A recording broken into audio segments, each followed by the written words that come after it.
All right, ladies and gentlemen, welcome to the first of our online nomenclature lectures. The purpose of this lecture is to introduce you to the systematic approach to naming different elements and compounds to assist in describing all the different various types of matter which we experience in our world. So let's go ahead and get started.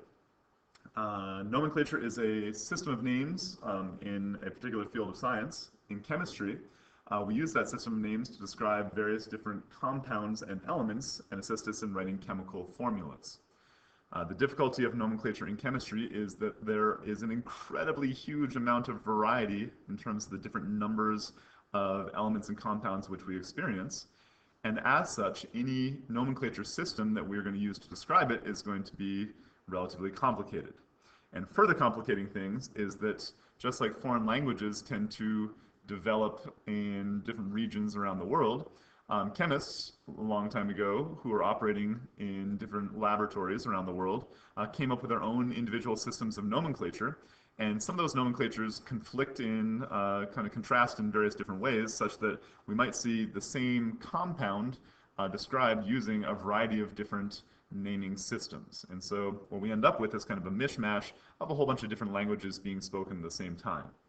So as such, we've provided you with a tool to assist you in navigating the confusing world of nomenclature, and that is our nomenclature flowchart, a resource which you should have got in class, which should be available to you. So please make sure that before we start the remainder of this lecture, that you have both your nomenclature flowchart as well as your periodic table of the elements in order to assist you throughout this lecture. So, we're going to go ahead and start on the relatively simple side of things here, naming elements, and then the remainder of this lecture we'll talk about the process of naming binary compounds. So we'll go ahead and begin.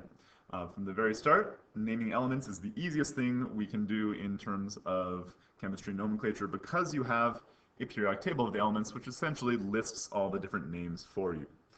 In order to kind of navigate through the nomenclature system here, what we want you to do is have a look now at your nomenclature flowchart. I've got an image of that up on the board right now. And how you're going to navigate through that flowchart is to start up at the very top right here, where we'll put a little star, with the very first question, and then follow your way through this flowchart, following the yes or no pathways, answering the questions in each of the boxes, until you reach one of the boxes which is shaded in the gray color. Those shaded gray colors describe to you the process or language we're going to be using to describe these various different compounds and elements. So we'll start off at the very top here and deal with a couple of compounds to name them, starting with the very easy. The very first thing we're going to have you go through as an example here is the element Pu. This is elemental nomenclature, and starting on your nomenclature flowchart, at the very top there, the first question is it an element made up of only one type of atom? The answer to that is, in this case, yes. So we'll follow the yes pathway down here, which asks the next question, is it diatomic? That is made up of two atoms of the same element. Now, the diatomics are something we'll kind of come to momentarily here, but the answer for plutonium is, as it turns out, no. And so if the answer is no, this is literally the easiest type of nomenclature problem you can deal with. All we have to do is use the element's name from the periodic table, that naming system shown in that shaded box.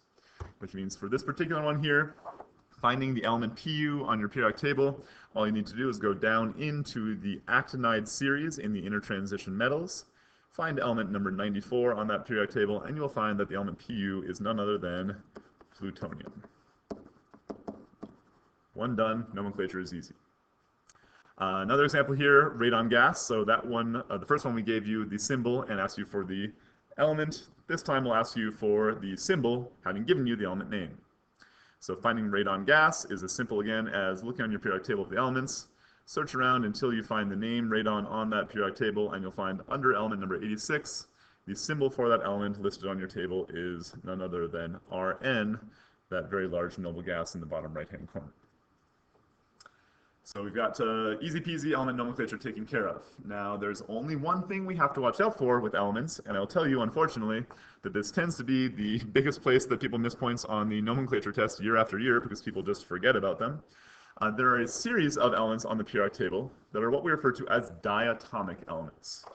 Di being a prefix meaning two. So a diatomic element is an element made up of two individual atoms of the same type of element bonded together into a species. And those diatomic elements happen to show up in a particular set of spots on our periodic table of the elements. The diatomic elements on the periodic table are none other than the halogen family, so that is group 7A on the periodic table. So fluorine, chlorine, bromine, iodine, and acetylene would be if we ever really saw it in large amounts, so you're never going to have to really worry about that. So we got the halogens plus hydrogen, oxygen, and nitrogen. And we have a little device that we use to remember that set of elements, the halogens plus hydrogen, oxygen, nitrogen. That is what we refer to as halon, so halogens plus hydrogen, oxygen, and nitrogen. Or another way of recognizing those elements, if halon isn't the mnemonic device that works for you, you can also use the good Dr. Brinkelhoff, which stands for bromine, iodine, nitrogen, chlorine, hydrogen, oxygen, and fluorine. So either way, you just need to remember those are the ones that we have to watch out for. Those are the ones that in their elemental state, under normal temperature and pressure conditions, exist as diatomic species bonded together.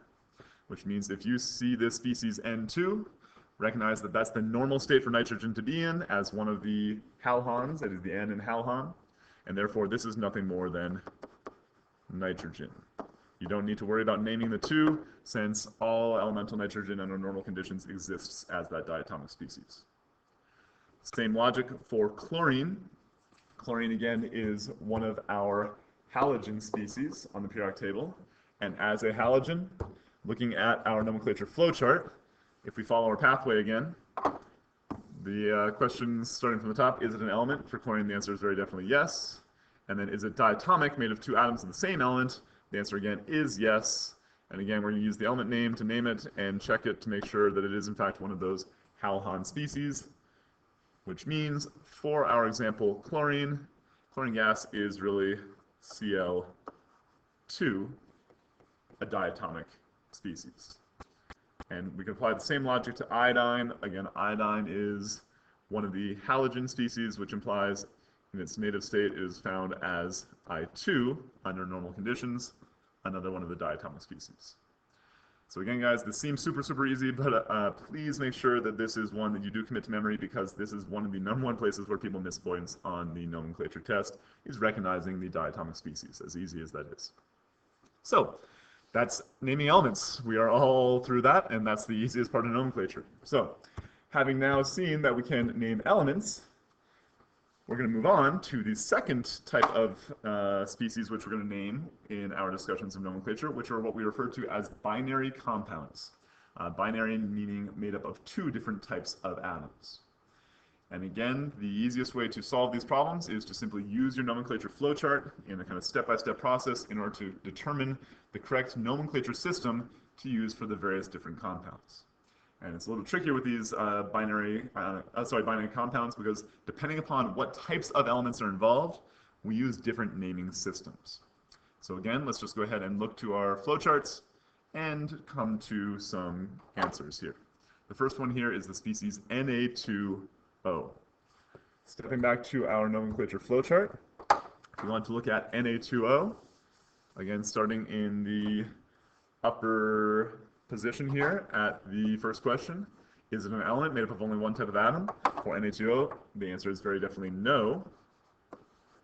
And we now move to the next question. Is it a binary compound made up of two types of atoms?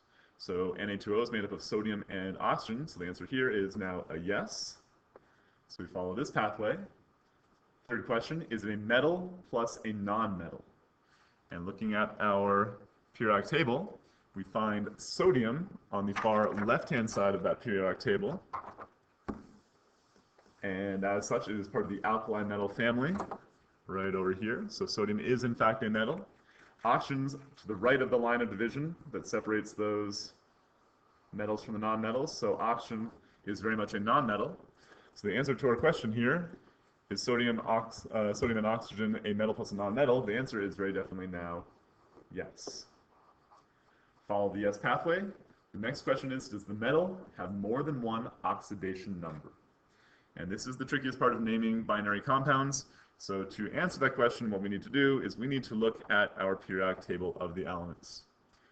You might remember from our earlier discussion of the periodic table during the second unit of study here in chemistry that one of the things the periodic table lists for you is information about the oxidation states of these various different elements. And I apologize, it's a little bit difficult to see on your periodic table that I have here on the board, but if you're following along at home, it's much easier to see. The symbol of the element, sodium right there, is Na, and then immediately above the symbol on your periodic table is a little tiny number written in there. And you'll see for sodium, the only number listed up above there, right above it there, is a little tiny number 1. And that represents what we refer to as the oxidation state of this element. And that oxidation state is related to the number of electrons that these atoms tend to gain or lose as they form chemical bonds. We'll come to an understanding of these oxidation states a little bit later in the year when we talk about redox reactions. But for right now, for nomenclature purposes, what we just want to focus on is that these things are really, to a certain extent, related to charge that these atoms take as they form chemical bonds. So, looking at that oxidation state for sodium, there's only one oxidation state that is listed there. And so the answer here to our question, the metal in fact only has one oxidation state. So the answer to the question there is a no, which means that we are now at our box here on our flowchart that tells us how to name this compound. We're going to name the compound by taking the name of the metal plus the stem of the nonmetal's name and adding the suffix IDE. So looking at our compound here, the name of the metal, Na, is sodium, and then the stem of the nonmetal's name is ox, and then we're going to change the oxygen by adding the suffix here, IDE, which means this is now sodium oxide. So the compound Na2O is none other than sodium oxide.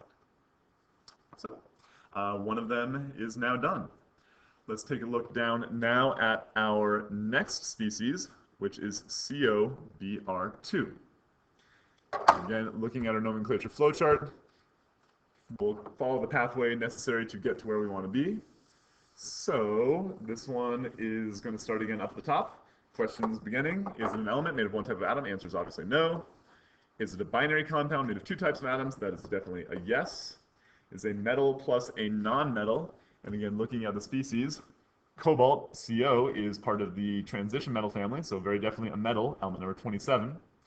And then our bromine is a halogen, a non-metal, so very definitely the answer here is yes. We have a metal plus a non-metal. And now we find our way to the last question here, which is, does the metal have more than one oxidation number? So again, looking on our periodic table, finding for me element number 27, which is cobalt. Cobalt is right here and listed up above those tiny numbers right there. If you look on your own periodic table, the listed oxidation states for cobalt are +2 and +3, which implies now the answer to that question here, does the metal have more than one oxidation number? The answer now is yes, which means we're now moving down to this box on our nomenclature flowchart for naming this. And as it turns out, we've got two distinct naming systems for dealing with this. We're going to focus on the top part for right now, and then we'll come back and talk about the bottom one in a little bit. To name this compound, we're going to take the name of the metal. Following the name of the metal, in parentheses, we're going to put a Roman numeral representing the oxidation number of that element.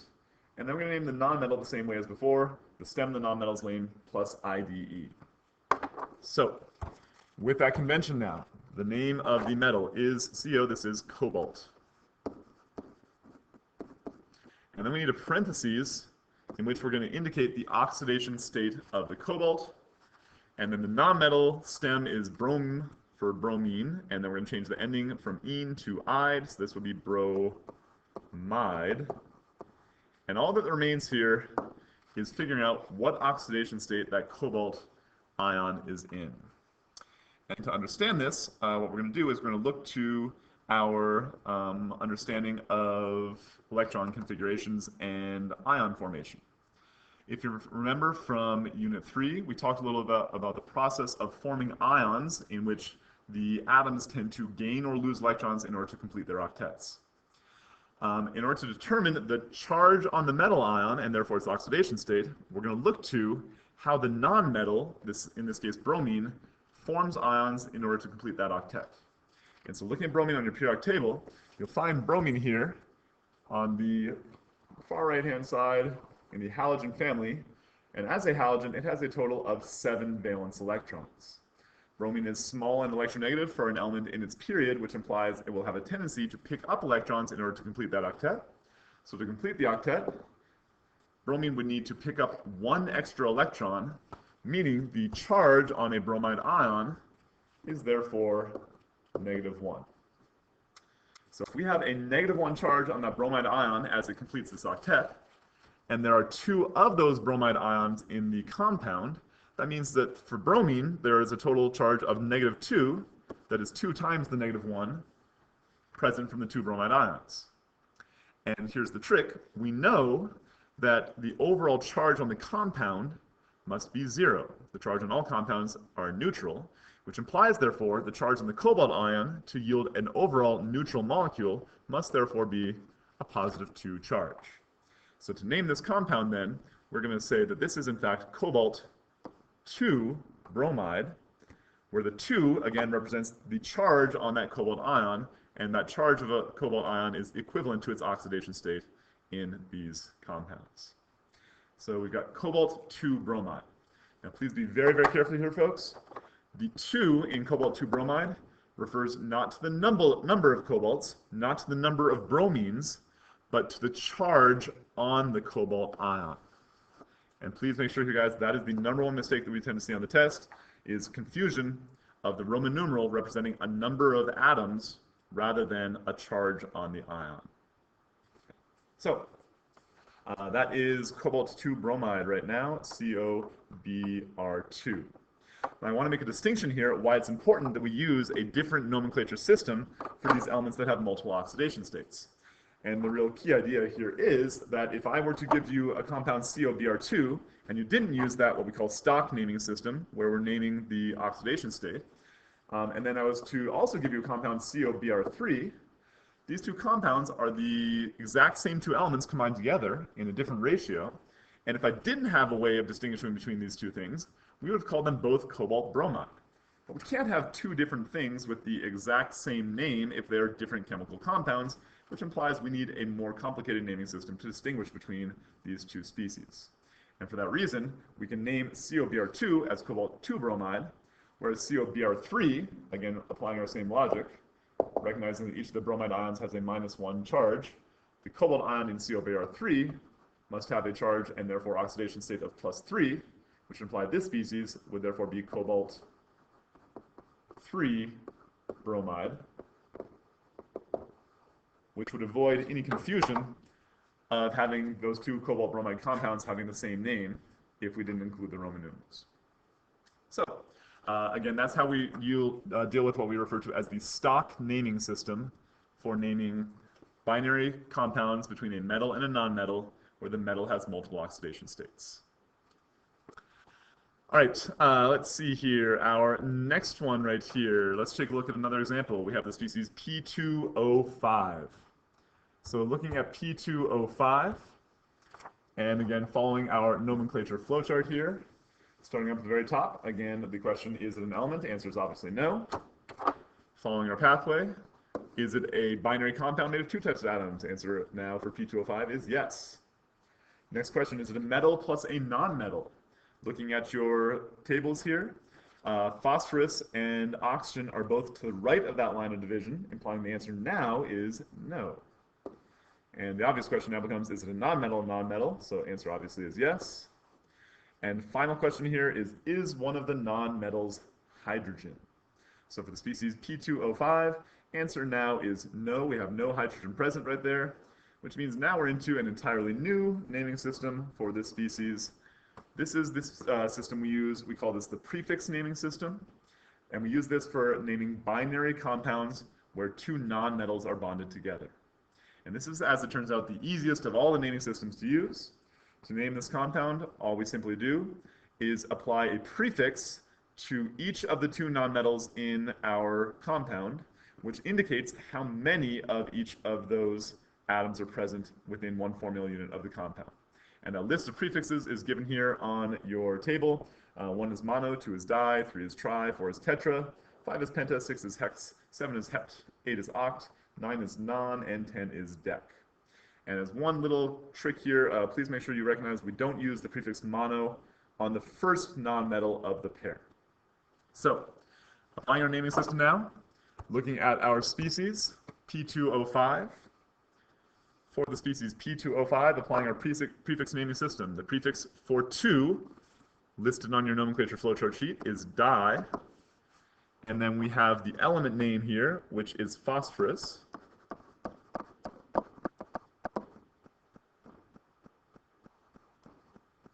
So we have diphosphorus.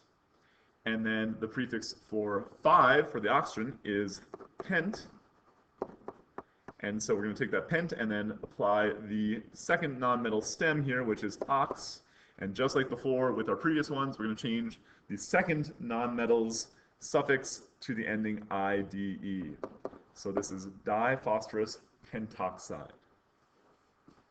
And this naming system, guys, probably looks a little bit familiar to you. You've seen this before, because if I asked you about the species right here, CO2, you guys would all immediately tell me that this is the species carbon dioxide. Familiar naming system too. And please note here, guys, again, that on carbon dioxide, this example here, notice that for the single carbon at the start here, as we said on that flow chart, we don't actually use the prefix mono for the first nonmetal in the pair. So that is to say that CO2 is carbon dioxide rather than monocarbon dioxide. But if it's the second element, that is if I gave you the species CO, you guys could all probably name this for me now. This one is carbon. And then for the second element, we do use the prefix mon, so this would be monoxide for CO. Okay. All right, so another one taken care of, another naming system done. Let's go ahead and now have a look at this next species right here. And for our next species, we have the species HCl. And again, let's go back to our flowchart and see where this thing takes us. We'll erase our previous path and follow again from the top. Answer to the question, is it an element? Is obviously again a no. Is it a binary compound made of 2 types of atoms? The answer here is yes for HCl. Is it a metal plus a nonmetal? And for this purpose here, we recognize here that hydrogen in most instances acts as if it was a nonmetal. So the answer here is going to be no. And then is it a nonmetal? Answer obviously now is yes. And next question is one of the nonmetals hydrogen? For the species HCl, the answer is now yes, which means we are at yet another naming system for this binary compound.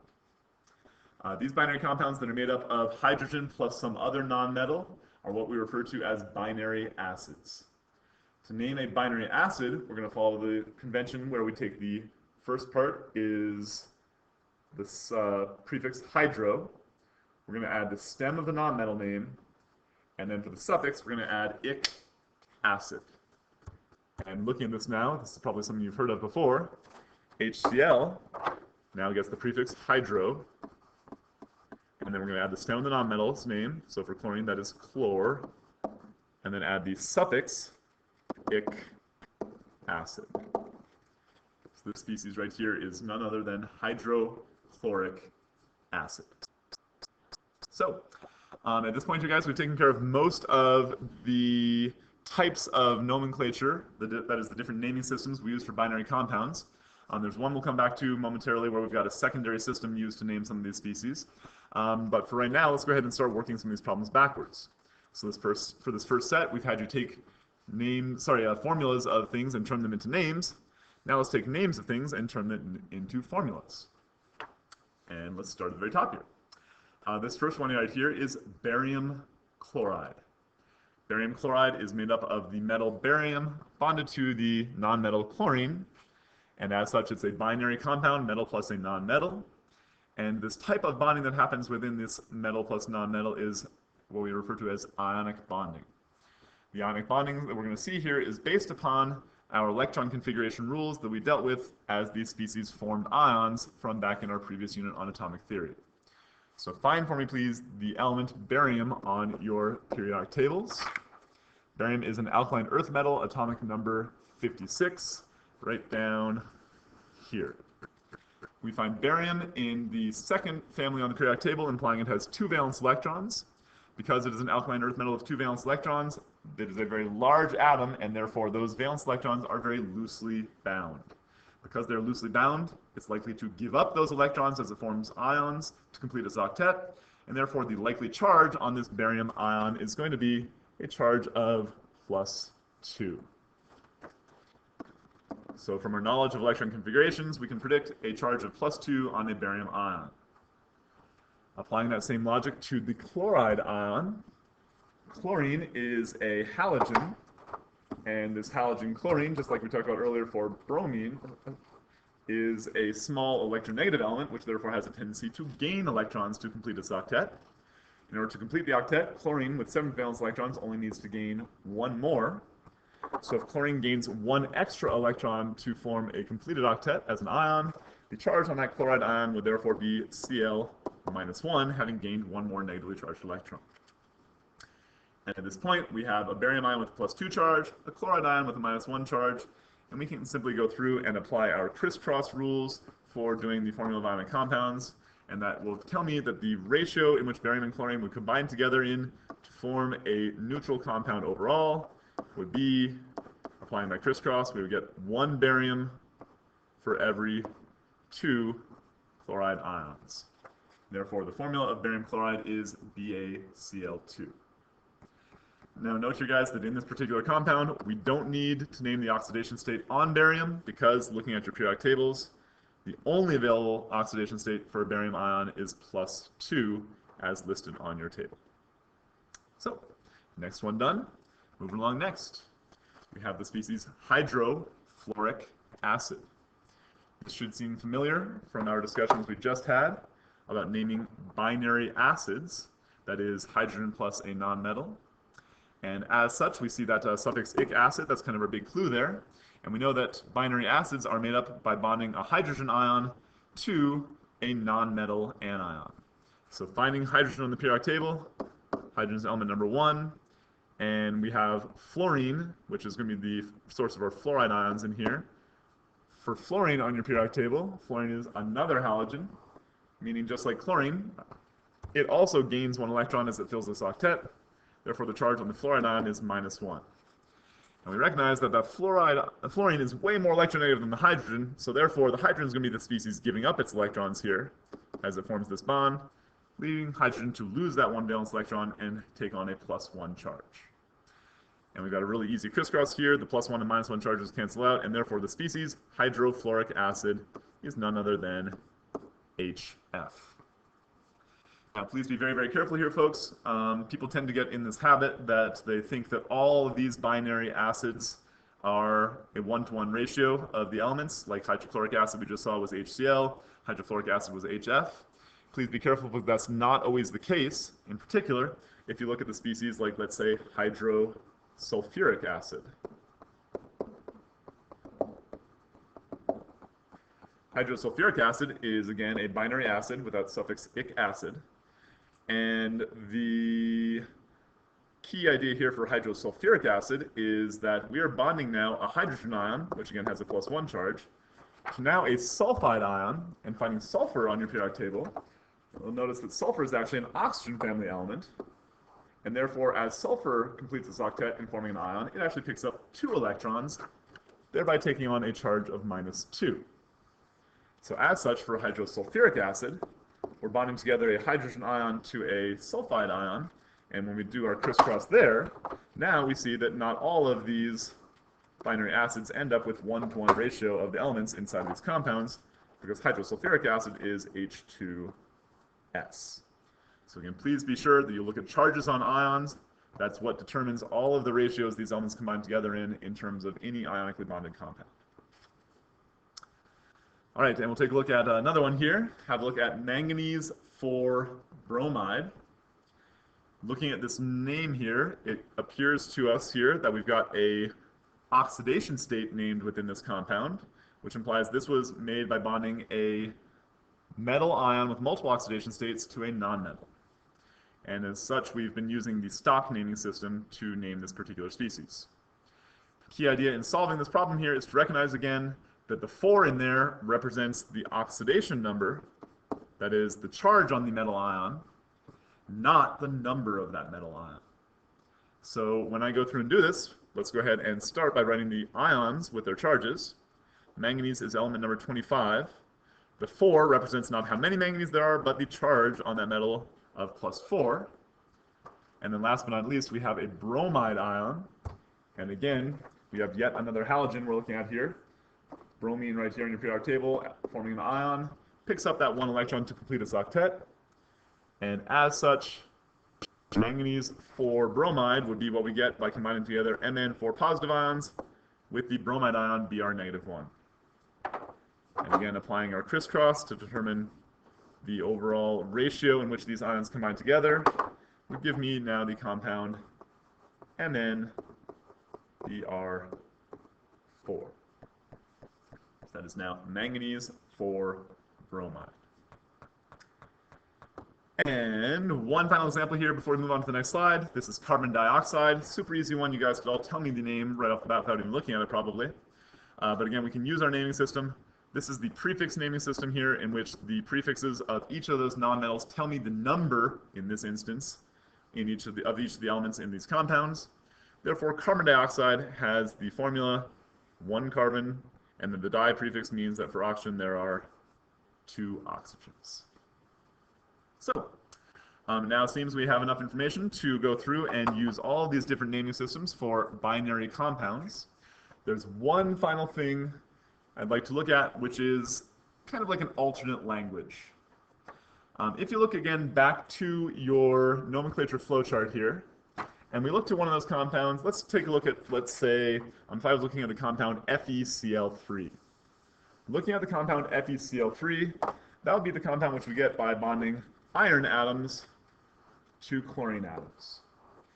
And when you look at iron on your periodic table, again, look at those oxidation states, you find that iron has multiple oxidation states, which means on our flowchart, following that pathway to determine where we need to end up, if I was looking again at the compound FeCl3, that pathway we would follow would be not an element, yes, a binary compound, yes, a metal plus a nonmetal, and then the metal has multiple oxidation states. The answer to that question here is yes. And so we move ourselves again back down to this one we've seen before. But you'll notice in this naming system, we could either use the stock naming system, where we did the metal plus the Roman numerals for representing the oxidation state, plus the stem of the nonmetal name changed to IDE. Or alternately, there's another language that is used to describe this exact same type of compound. And this one right here is a kind of what we refer to as a Latin naming system, in which we're going to be taking a Latin name for the metal and adding the suffix "ic" if that metal is in its higher oxidation state, or "us" if it is in its lower common oxidation state. And so to understand what that really means here, let's again take a look at a species. Like let's say, I mentioned here FeCl3, so we'll go and finish that one, then we'll try one more. So again, if we look at the species FeCl3, to determine the name of this thing right here, if we use the stock naming system, this would have been iron, and then some Roman numeral, and then chloride. To determine the Roman numeral, we need to look at the nonmetal first. Chlorine again is a halogen, meaning it picks up that 1 valence electron to complete the octet. So if I wanted a neutral compound overall, combining the iron ion with a chlorine ion, I would have to have a 1 plus 3 iron to balance out the 3 minus 1 chlorines. And again, we can kind of think about that as if we were essentially just kind of uncrisscrossing that subscript there to determine the charge on our metal ion. So that means that this species right here is iron 3 chloride. So that's the stock naming system we've already talked about. Let's now use the Roman numeral nomenclature. So as it turns out here, guys, a lot of these elements on the periodic table, in particular, elements that have been known for a very, very long time and have symbols that don't really look a whole lot like the name in English of these different elements. A lot of those things have symbols that come about as a result of a Latin root that describe that element. So for example, if we look up and find the element Fe, the name of that element, Fe, iron, is in Latin ferrum. You might have heard, if you like say been in Spanish class, a ferreteria is a hardware store, a place where they sell things made of iron. So that root name, ferrum, relates to iron. And so in Latin, what we did name this here, recognizing that the +3 oxidation state available to iron there is the higher of the oxidation states for iron. If you look in your periodic tables, you see those little numbers listed up above. Iron are 3, 2, and a rare one there, which is 6, not in bold on your tables there. The iron 3 ion right there in Latin gets the root fer, and then we change the suffix, because this is the higher oxidation state, we change that suffix to ic. So this is actually ferric chloride for FeCl3. And that would be in contrast to the lower oxidation state for iron, that being +2. If we have FeCl2, this species would either be iron 2 chloride, or because the +2 is the lower oxidation state of iron, this one right here, using our Latin naming system, would be fer, and then we're going to add the suffix us chloride. We have ferric chloride versus ferrous chloride, an alternate name for iron 3 chloride versus iron 2 chloride. Let's do one more quick example of this species right here. We have the species listed as our example, COCl2. So looking at COCl2, finding cobalt again on our periodic tables, element number 27, we notice that it has 2 available oxidation states. Those are either +2 or +3. So to determine what the charge on that cobalt ion is, and therefore its oxidation state, we would recognize that the chloride ion, again, as a halogen, takes on a charge of -1. There are 2 of those chloride ions, meaning to balance out the charge on the negatively charged anions, the charge on the cobalt ion would have to be +2, implying with a Roman numeral, this species would be cobalt 2 chloride. Or alternately, using our ic and us nomenclature, recognizing the available oxidation states to cobalt were either +2 or +3. The +2 is the lower oxidation state, which means we could also name this cobalt us for the lower oxidation state there, chloride as well. So again, those are 2 synonyms for the compound COCl2.